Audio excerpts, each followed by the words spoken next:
Football during the holiday season, it's Hard Rock Bet. Not just because they're the presenting sponsor of this podcast, but because they make it easy to bet both before kickoff and between snaps in a few simple taps. I open the app, find a bet I like, and bam, my bet is placed. Sign up today and put a $5 bet on any game. If it wins, you also score $150 in bonus bets. A winning bet plus an extra $150 to bet with. Now that's spreading some holiday cheer. Download the Hard Rock Bet today and make your first deposit. Whether it's a cold morning or a holiday party, I need my wardrobe to work. That's why I'm all about Quince. They make it easy to look sharp, feel good, and find gifts that last. Holiday season, that's important. So from Mongolian cashmere sweaters to Italian wool coats, Quince pieces are crafted from premium materials and built to hold up without the luxury markup. Let's face it, finding a winter coat can be difficult. But not with Quince. They make it easy. They've got plenty of options, and the prices actually make sense. Their outwear lineup is no joke. Down jackets, wool top coats, and leather styles that are built to last. As you get older, you want to level up. Maybe you want to get a good gift for a loved one. That is where they come through. Get your wardrobe sorted and your gift list handled with Quince. Don't wait. Go to quince.com/3and-out for free shipping on your order and a 365-day returns. Now available in Canada too. That's QUINCE.com/3and-out. Free shipping and 365-day returns. Quince.com/3and-out.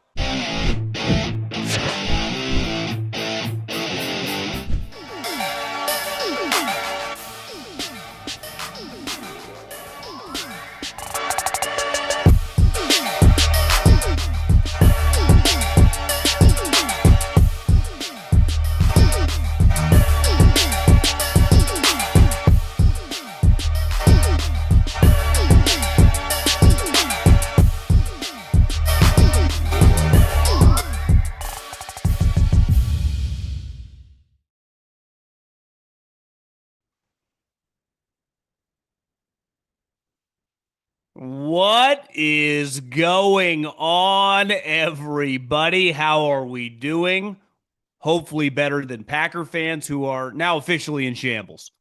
They lose tonight on a game where Derrick Henry had 36 carries, yet still averaged 6 yards a carry. He ran for over 200 yards, and his longest run was 30. That can't happen very often. Usually, if you run for 200 yards, you have like a 60-yard run in there. But their defense absolutely gets shredded. Meanwhile, Malik Willis, I would say, after last week was really cool. Awesome moment coming off the bench tonight. We'll dive into it. But before we talk any football, we're going to do a little Saturday night special. I need you to subscribe, like the video. You guys can argue down in the comments. Share it with your friends. Share it with your homies. I appreciate it. Hopefully everyone had, a good Christmas. I actually had a little family outing today, and I said, hey, I got about 2:45. We got to make our way and watch this football game. And by the time that we were at this hotel eating lunch, and I was like, let's just watch the first half at the bar. By the time I got in there, it was 14-0.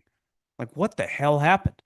And that kind of proved to be, the difference of the game, getting that 14-0 little buffer for the Houston Texans to officially make the playoff. We had a lot happen today. We got Packers the 7th seed. We got the Ravens are alive at least for another 12 hours. We have Denver winning the West with the Chargers losing. First time the Chiefs don't win the division in a long time here. And, so we'll dive into a lot of football. So very, very exciting. Let's start with what just happened tonight. I think we can put the Packers on notice. They're officially in major trouble. This season went from being bright, the future of like they can win the Super Bowl. They have one of the best defenses in the league. They're just rolling in the middle of the season to now in complete shambles. By the end of that game, their defense a mash unit. Derrick Henry looked like he was in his absolute apex, in his prime, running for 200 yards. They couldn't get a stop to save their life. Meanwhile, their backup quarterback is just having an incredible game, and they end up losing by multiple scores. So I think if you're a Packer fan, you're locked in on the 7 seed. You're going, what the hell just happened to our season? You made the playoffs again. You hold your head high, but a little bit like the Pittsburgh Steelers, like you never lose, right? You never have one of those seasons where you win 4 or 5 games. But this season felt like it was going to be the year. You make the trade for Micah Parsons. Everything looks like it's about to come up your way. And you look up in the middle of this game and you can't get a stop to save your life. You have guys getting carted off the field left and right. You have an injury on the field that's so bad. Noah Eagle, who sounds exactly like his father, comes back from break and goes, guys, we cannot show you this injury. And you see their guy going in the cart in tears with an air cast. You go, holy moly, this is not good for these guys. So I'm at a loss a little bit because this was a team that I had bet on to not only make it to the Super Bowl, but I thought would win the Super Bowl. Then obviously Micah Parsons going out. The game against the Bears was kind of icing on the cake, right? You're up 16-6, you lose it, and coming into this game in a situation that wasn't really must win because the Lions had lost and they were officially eliminated, so the Packers were in. But like they still, I mean, technically the Bears could lose, and the division was still there, and all of a sudden they can't get in a stop. And you're playing a backup quarterback. I mean, how many yards did Tyler Huntley throw for tonight? I bet, yeah, I was going to guess 95, threw for 107. So they have no passing game. It was just run, run, run. Meanwhile, you're looking at John Harbaugh. You're like, last week, Derrick Henry looked pretty good, and then he doesn't play at the end of the game. What were you doing? You're like, well, the rotations are. You're the head coach. Like that was unacceptable, and clearly it was like they overcompensated tonight and made sure that they gave him the ball just over and over, and they did. They gave him 36 carries. I mean, they ran the ball 53 times. Now some of those were Huntley scrambles, but just a dominant. I mean, 53 rushes for 300 yards. They average almost.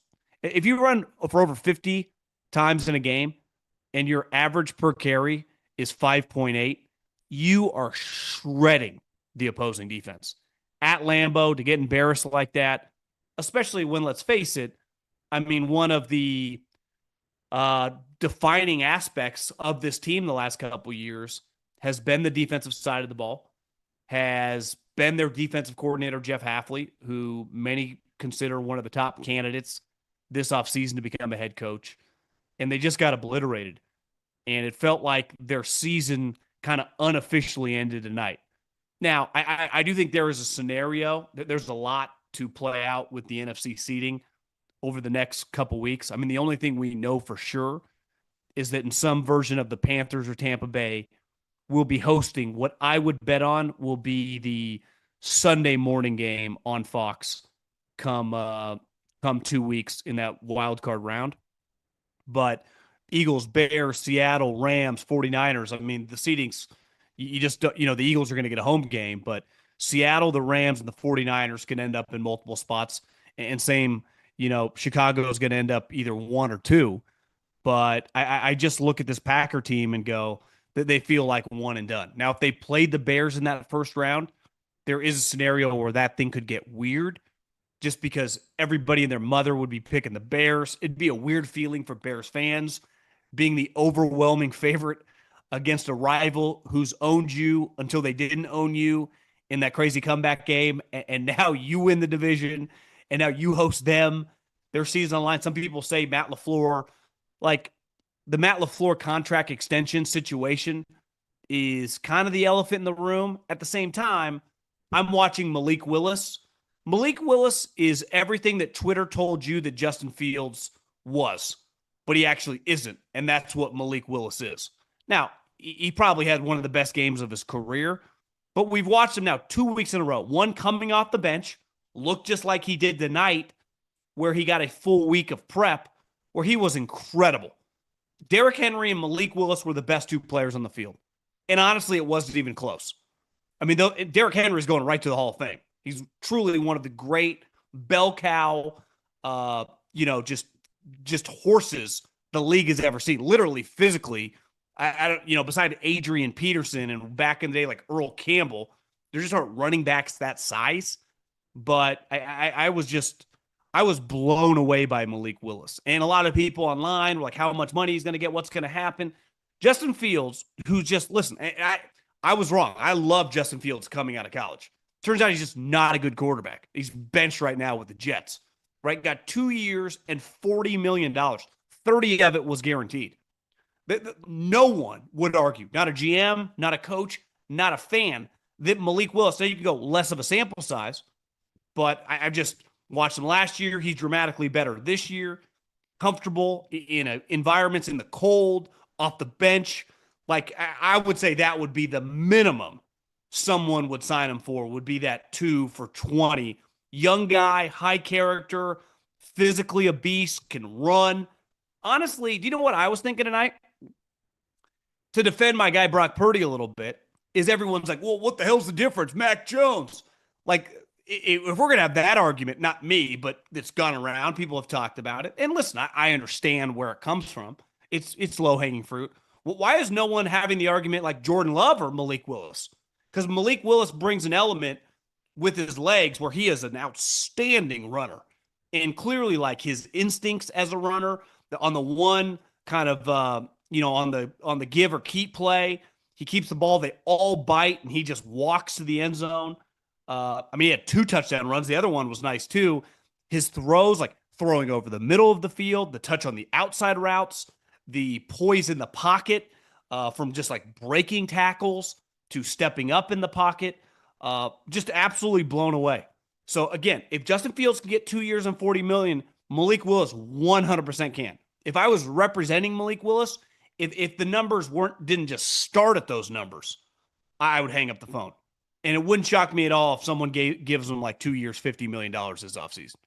Because of the small sample size, obviously a long-term contract would be risky, but I would be stunned if Malik Willis, like, he's not going to be on the Packers next year. They just can't afford to keep him.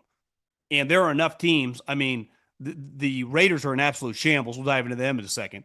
The Miami Dolphins literally just benched the guy $50 million. They might have some financial they might have financial flexibility to sign him. The Arizona Cardinals are clearly getting out of the Kyler Murray business.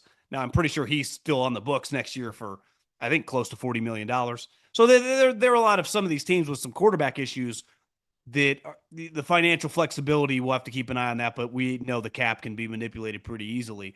And the other elephant in the room going for Malik Willis is, as of right now, we'll have to see with Dante Moore at Oregon, there only looks like one viable quarterback getting drafted high, and that would be Mendoza from Indiana. Again, assuming he comes out. Pretty sure everyone just assumes he's going to.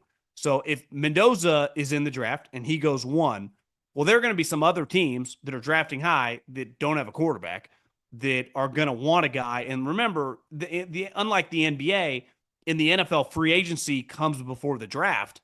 So this guy would be signed in the middle of March, right? And the draft's not till the end of April.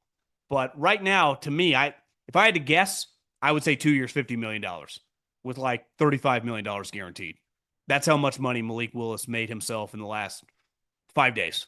Because no one, whether you have, a bias, you hate the Packers, whether you just like football, if you just watched him play the last 2 weeks, you'd be like, that's a good player. I see all these people, there aren't 32 quarterbacks better than him. 32 quarterbacks? I mean, there are 10 guys that start that suck. 32 quarterbacks. I mean, there's like 15 good players in the league. And some of those good players are kind of playing like crap right now. I watched Jared Goff the other night. I'm like, what the hell is this? Malik Willis, the Minnesota Vikings Kevin O'Connell would like sell a pinky toe to have J.J. McCarthy ever look like that. I mean, I'm blown away. I mean, all night long, I kept going, how is this possible? Just how good and natural he was in the pocket, scrambling around. And the other thing is, sometimes you see with quarterbacks, guys like him, this is a Fields thing. And they start scrambling around, their eyes go down, they start running into sacks. His eyes are up. He's like, scrambling to the side, staying behind the line of scrimmage to make throws.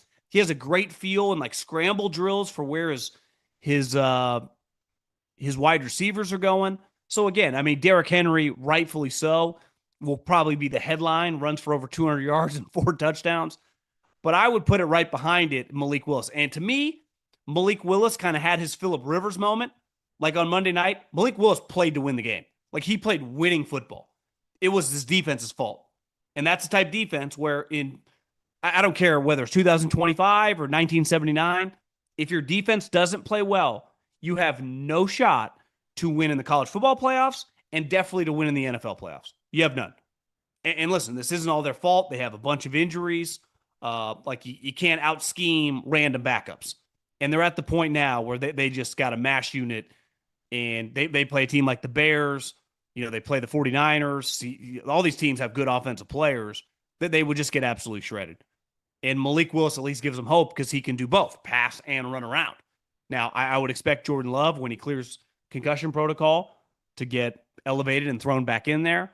But I think the way their team is set up right now, you could argue Malik Willis, because the other thing, and they kept mentioning this on the broadcast, they can't run the ball.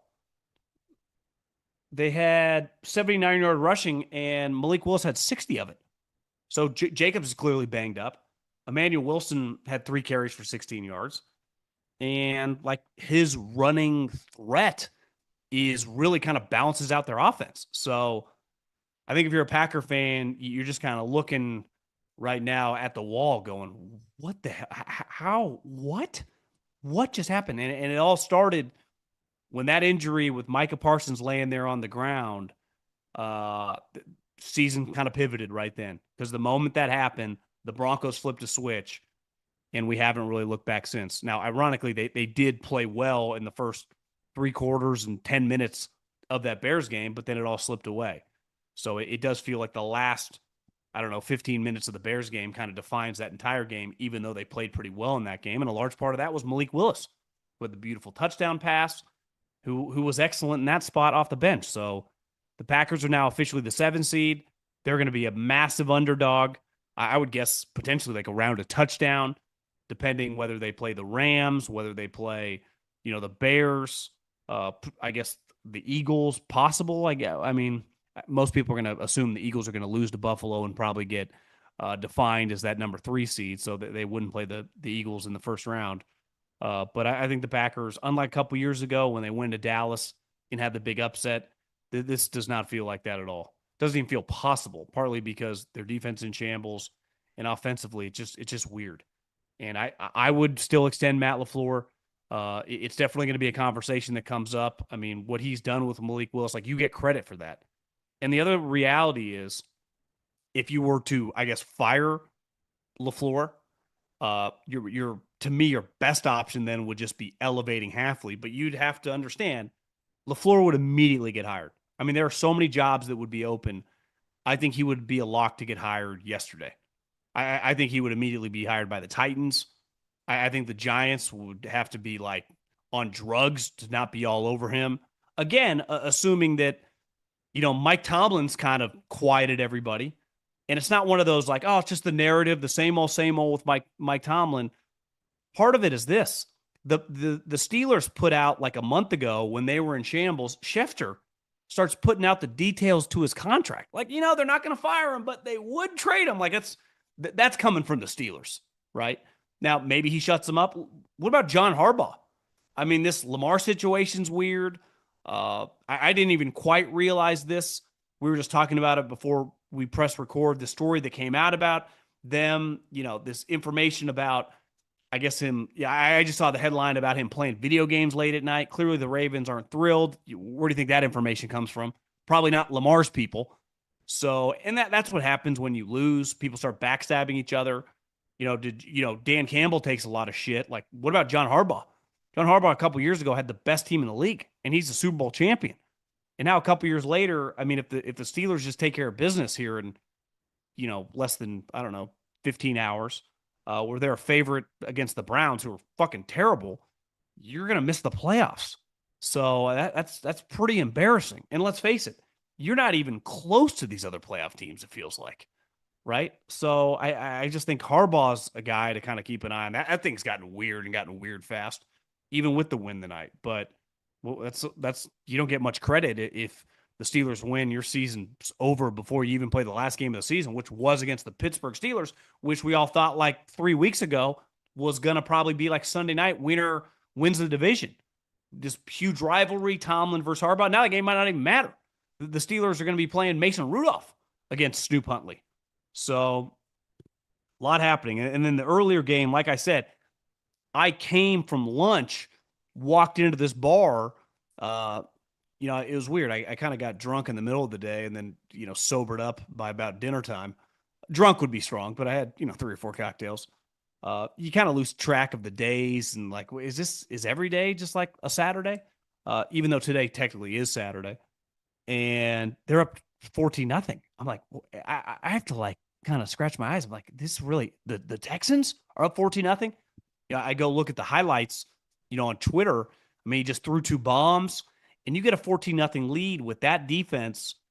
They're going to be in major trouble. Now, listen, the end of the game, the pass interference or the defensive holding or whatever, the penalties in general in the NFL on defensive backs late in games are just embarrassing. They really are.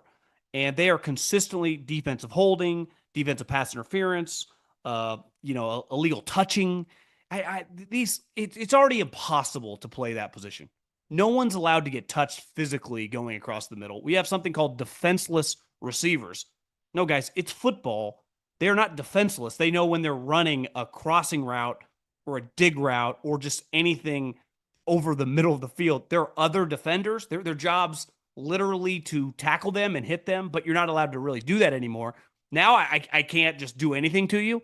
And the play call, I'm not saying obviously that impacted the game greatly, but I just think that call is consistently made. Someone asked me, I have a buddy who is a baseball player for, I'm not going to give away his team, but he's in a certain team's organization. He was texting me, one of his good buddies plays on a pretty good NFL team, and he's like, his buddy was texting him like, the officiating this year feels worse than ever. And like I just kind of thought of this because he's like, why do you think? And I'm like, well, I do wonder. We used to have a group of guys. I don't want to say they were famous, but they were just kind of household names as officials. And listen, officiating is hard to begin with, but I feel like through the 90s, the 2000s, it was kind of the same core group of guys. It does feel like a lot of them have retired, and they've hired a lot of new guys. Clearly, you don't get paid that much to be a NFL referee. I would say the group in general is as shitty as it's ever been. And I do think they're coached up to, when all else fails, call it on the defense. Call it on the defense. And that just consistently happens all around the league, let alone a game that, the Chargers would have had an opportunity to win the division next week. Now, do I think they would have? No. Now you'd say, well, what about the Broncos the other night? I don't know. I mean, game was a little weird. There's no doubt about it. I mean, the Chiefs had under 100 yards of offense. I think the dude who they couldn't stop telling me he's like Patrick Mahomes' best friend. Like, we get it. He's throwing for like 50 yards in this game. But yeah, I mean, that was a rough loss for the Chargers. But at the same time, like, you get down 14-0 against a team like that with that much pass rush and just that ability to cover, even though Justin Herbert made some great plays with his legs too. Yeah, I think the Texans, I've been saying it forever, they're a team that no one's going to want to mess with. And if they can get some explosive plays on offense, especially in the passing game with that defense, it would not shock me to look up and they're in the AFC Championship game. Now, as someone that has a ticket on them to win the division, I really hope that the Colts somehow, I don't know how they would have any motivation. Maybe it's just because of Phillip Rivers, can't upset the Jags. Now, I don't feel that's going to happen. So I do think the Texans are just going to end up as the wild card. But for a team that started 0-3, like, kind of a defining year for the Texans brass, for D'Amico, for Nick Caserio, like, that was just a high-level operation. Like, that was the type thing that we might look back 5 years when they've just been consistently good for a while. That's like what the Packers do, what the Steelers do, why they never lose. Like, when you're 0-3, you can kind of crater. And that speaks to the character in that locker room. Obviously, the talent they have on defense, which carried them most of the season. CJ has, I would say, had an up and down season, but he's made some big plays when he had to. And I just think the Texans are really good, really well coached. They have like a physical chip on their shoulder mentality the way they play. The other thing is, when you make a pretty bold move, which they did, they took CJ number 2, and then they traded back up from 12 to 3 to get Will Anderson. You better fucking be right on that one. And they weren't just right. I mean, they hit a home run on that pick. And as a buddy in the league sent me the list of the guys that the Cardinals drafted, let's just say that was a win for the Texans. And the other thing that's, a big picture for us, like draft guys, is they have the Commander second round pick because of the Laramie Tunsil trade. So that pick has a pretty good chance to be in the 30s. So the Texans are going to make the playoffs with their pick in the first round, which let's just say is in the early 20s. Who knows? I mean, that pick could be 28. They might have pick 28 and pick 37.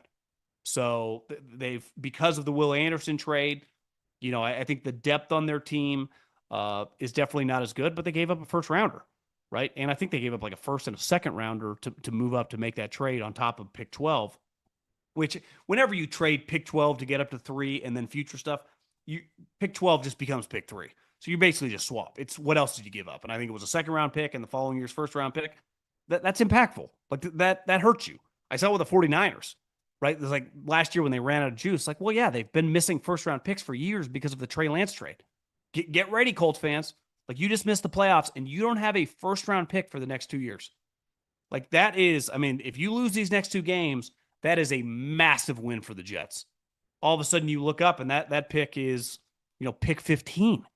So all of a sudden the Jets have the 3rd pick and the 15th overall pick. Now, they've had that before, and they took Sauce Gardner or Garrett Wilson. They still sucked. So just because you have picks, it doesn't guarantee you anything. You got to have a quarterback or else you got no shot. And you could argue even if you're just the Jets, you got no shot, but that's a conversation for a different day. So basically today, the Packers are the 7th seed. The Ravens need the Steelers to lose. Denver wins the West for the first time in 9 years. Not just Denver, but anyone. The Chiefs have dominated that division. And the Texans are in, and the Colts are officially out. I saw someone posted this, that like when the Colts were 8-2, I don't know what the Texans record was at the time, but I don't think it was great because they had the slow start. They had I think over 80% chance to win the division, and now they missed the playoffs. Where multiple teams in their own division are going to make the playoffs. It's a pretty big kick in the dick, and we talked about this the other day, that when you make a move like that, you better be sure, but you can never be sure because this is not Apple. This is not a company where you're producing a product. You're dealing with human beings, and at any moment, a leg can break, an Achilles can go, a calf can go, other people can get injured. I mean, hell, their quarterback broke his leg and tore his Achilles, on top of Sauce getting injured. Charvarius having a million concussion issues, and all of a sudden your season just crumbles. So it's just while it's a great year for Houston, D'Amico gave a sweet kind of fiery speech in the locker room. I love D'Amico Ryans. The Colts got to be like, what the hell? And, Carly's been on the sideline taking notes, listening to everything. It's going to be fascinating to see what happens because she's been, that family's been pretty loyal to Chris. And at the end of the day, like it's a result-oriented business, and their results just have not equaled success. But they have not made the playoffs. Meanwhile, other teams in their division are going to the playoffs constantly. So, I mean, the Jags turned it around like that. Now, you could argue Trevor Lawrence, if he's going to play like this, is just better than anything they have at quarterback. A couple other things before we get out of here. One big story, I think 2 things can be true. The organization can be right, and the player can be right. Story went viral. I think within the last 24 hours, I'm getting my days mixed up. I guess it would have been on Friday. Jay Glazer put it out, and then Pete Carroll talked about it, that they told Maxx Crosby they were going to sit him down. And then by the time you're listening to this, they put out a statement he's getting knee surgery. Though, if you watch the Houston Texans game, I would argue that Maxx Crosby was the best player on the field. Like in the game with a team full of star players. I think the Houston Texans I think they showed 5 guys going to the Pro Bowl. So it's like they got a high-end group of players, and that doesn't even include their quarterback. And the best player on the field that day was Maxx Crosby. And they said, we're shutting you down. And if you're the Raiders, like, no one really tanks in the NFL until like right now. You don't suck all season long to then win the last couple games. It's completely pointless, especially when you don't have a quarterback, when you're going to have a lot of movement this offseason. It is the right move because Maxx Crosby against the Giants and this version of the Chiefs could literally single-handedly win them a game. I mean, he was trying to do that against the Texans, who are probably a 12-win team. So you tell him, listen, we're sitting you down. It's the right move by the organization. And do you know what you want out of a player? And I've been told this by countless people in the league. And John Spytek said this last year before the season when he came on. They love Maxx Crosby. He is literally everything you would want in an NFL player.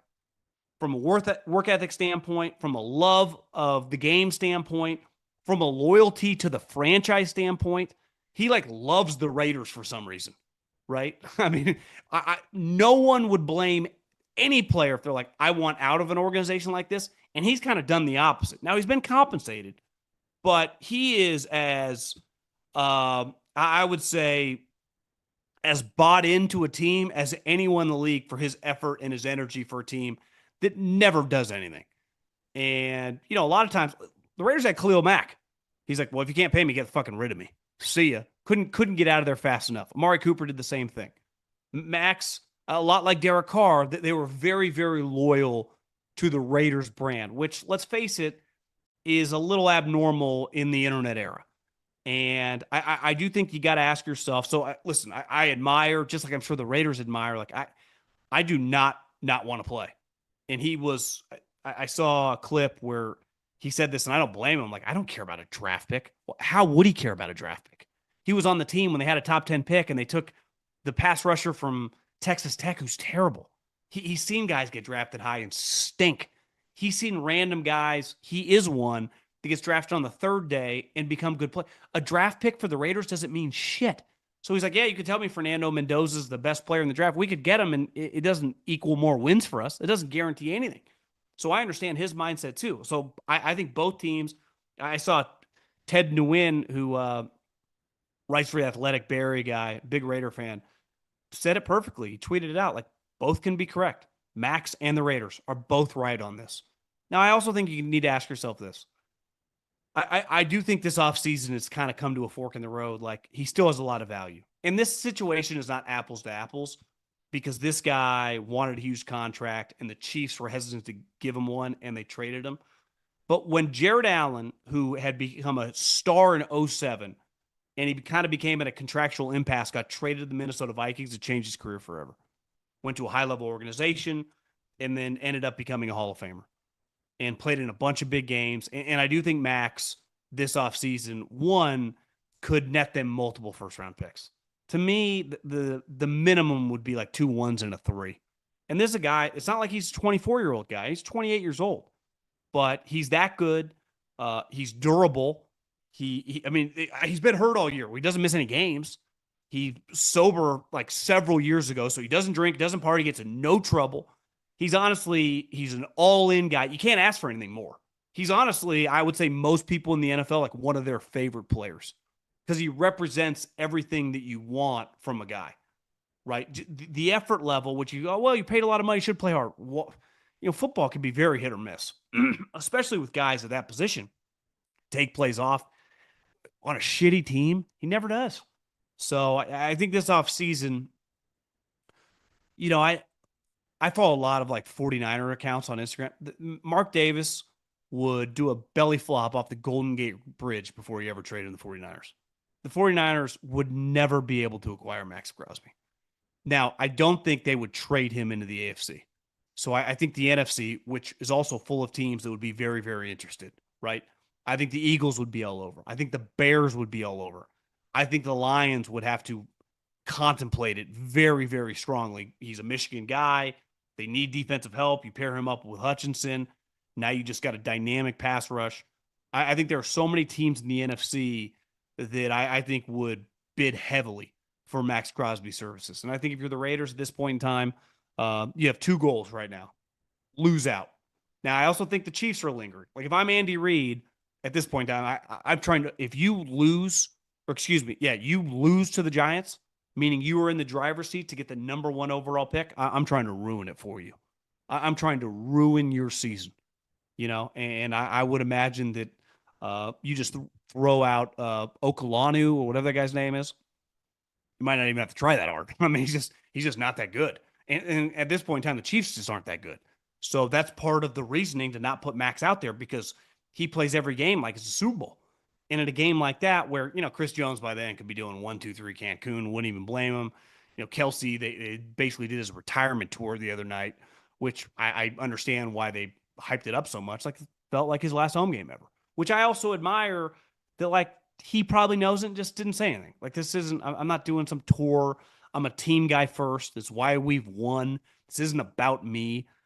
He had a big final drive that got him in position to almost have a chance to win it. But that was another thing. Like, Denver, kind of a weird team, right? They play in a lot of weird games. They really do. Now, Bo had the big touchdown run, I think, at the end of the third quarter. Obviously, the fantastic final drive where he hit Harvey in the back of the end zone for the touchdown, which was a great play as well. But he had a bunch of big throws on that drive. Kind of got just a little clutch thing going toward him, even though he can have stretches in the game where you're like, God, this guy looks awful. But, and listen, it's not, apples to apples because they had Patrick Mahomes. But a couple years ago, when they beat they beat the 49ers that year. I think they were 11-5. The Chiefs did not have a great season. They had a lot of weird games. Hell, even last year when they made the Super Bowl, they had a lot of weird games. So now Denver does not have the track record, but they've had a bunch of weird games for a team that more than likely is going to be the number one overall seed. So just a bizarre. My wife kept saying, like, wait, the Ravens aren't in the playoffs? The Chiefs aren't in the playoffs either? Like, what's going on? I'm like, yeah, it's just a weird year. It really is. And we know every year, and we've talked about this, that every year several teams, I think on average like 4 teams that made the playoffs the previous year missed the playoffs. But I would say the Ravens, they were the betting favorite coming into the season to win the Super Bowl, them and the Buffalo Bills. And more than likely, they're going to miss the playoffs, right? The Chiefs had been to 5 of the last 6 Super Bowls, and they're probably going to go 6-11. So it's just a bizarre year, and it's the NFL. And I think for the first time, I was playing golf with some buddies. It's like 70 degrees here, so you can get out in the morning in shorts and a collared shirt. And I was sweating my whole 3 for those of you guys in frigid conditions. But my buddy Jeff Fong, he goes like, "Who do you think is going to win the Super Bowl?" And I'm like, honestly, of the 14 teams, we've been talking about this, that are going to make the playoffs, I do think you can make a legit case for like 10 of them, like to win the Super Bowl. Definitely to win their conference, right? You would take the Panthers or the Bucks. Everyone is going to pick them to lose in the first round. And the Packers now feel like they have no shot to win the NFC. But I think you could make a case for all 3 NFC West teams. The 49ers, we're going to really see what they're made of tomorrow night against a much better Bears team than the teams they've been playing. Obviously, Seattle and the Rams, the Bears, and the Eagles. Listen, they've had a weird year, but they got a lot of good players. And then you look at the AFC, Denver, New England. I mean, Jacksonville, what they just did to Denver, it's like, to me, they're a legitimate AFC contender. Houston, Buffalo's got Josh Allen. The Chargers feel a little bit unlikely, but it's like, Jim Harbaugh, Justin Herbert, like, they can take down anyone in a given game. And, we'll see. The Pittsburgh, interested to see what they got. But very, very excited. Pretty good day of football tomorrow. Definitely got a couple big games, right? Buffalo, Philly. I'm fired up for that one. And obviously the night game, 49ers against the Bears. That's an awesome Sunday night game. Sunday night, tomorrow's probably Monday night's the Rams playing Atlanta, which isn't great, but might not matter as much for the Rams depending on what happens tomorrow. A couple things before we get out of here. My friends at Hard Rock Bet, there are 3 games that I love. Seattle at Carolina. One, their record with Mike McDonald through 2 years, I think they're 13-2 on the road. This year they're 6-1. They have been a dominant road team. I also don't think Carolina matches up well against them. You watch Carolina last week against Tampa. Tampa's defense is atrocious. Can't cover anybody, can't rush the passer. Bryce was running around, making plays. I think Seattle that goes, hey, we win next 2 weeks. We are the number 1 overall seed. We just beat the Rams last week. We're coming off that mini bye. It's a lot of points, but I'm going to take Seattle -7 in this game. I'm a little nervous. Divisional games can get weird. We just saw it, Kansas City, Denver. But I do think the Browns are terrible. Last week, Judkins breaks his leg. Was just a dominant, young player for them. So you remove him. You get Pittsburgh with that just goes, we win this game, this thing's over. And we don't have to think about next week. Now, the guy that leads their team in targets, leads their team in yards. Losing DK is not ideal, especially given their wide receiver room isn't exactly like Antonio Brown and Plaxico Burress are walking through that door. But I'm just going to take Rodgers and Tomlin in this spot, which can be a little weird. Home, road, big favorites, divisional game. Like you like Tomlin as like the home dog, but I'm taking Pittsburgh minus 3.5 in this game. Basically, just I'm shorting the Browns, and I'm just kind of taking the mojo going into like let's just end this thing and win this game. Even though like they got suspensions, I think TJ Watt's still out. Little nervous. Now this game I don't like. I love. If there was still like 5 or 6 weeks remaining in the season, I do think the Saints could win the division. I don't even think it's debatable right now. The Saints are the best team in that division. And Tyler Shuck, who I've seen some people say if we did a redraft, would Tyler Shuck go number 1 overall? I don't know if that's true, but there is no disputing that, like, if you just watch Tyler Shuck play over the last month and you like watch Cam Ward play, you go like, I don't see that big of a gap. Now, Cam's actually made some plays over the last couple of weeks, looked a lot better. Now, and he's played the Chiefs and the 49ers, but Tyler Shuck's been really good. The Saints just look like solid. And, Tennessee's coming off big win, beat the shit out of the Chiefs, but I like the Saints on the road, minus 2.5. I like Tyler Shuck train to just keep on rolling. And Kellen Moore to kind of end the season. All of a sudden, you're going to look up. It's like, wait, the Saints just went 7-10. I thought they were like a 3-win team. It's like, no, they got Tyler Shuck, baby. And kind of go into this offseason with the feeling pretty good about their quarterback situation. So we will see everybody in about 24 hours. Hopefully, everyone enjoys some NFL football tomorrow. And we will talk soon. Adios.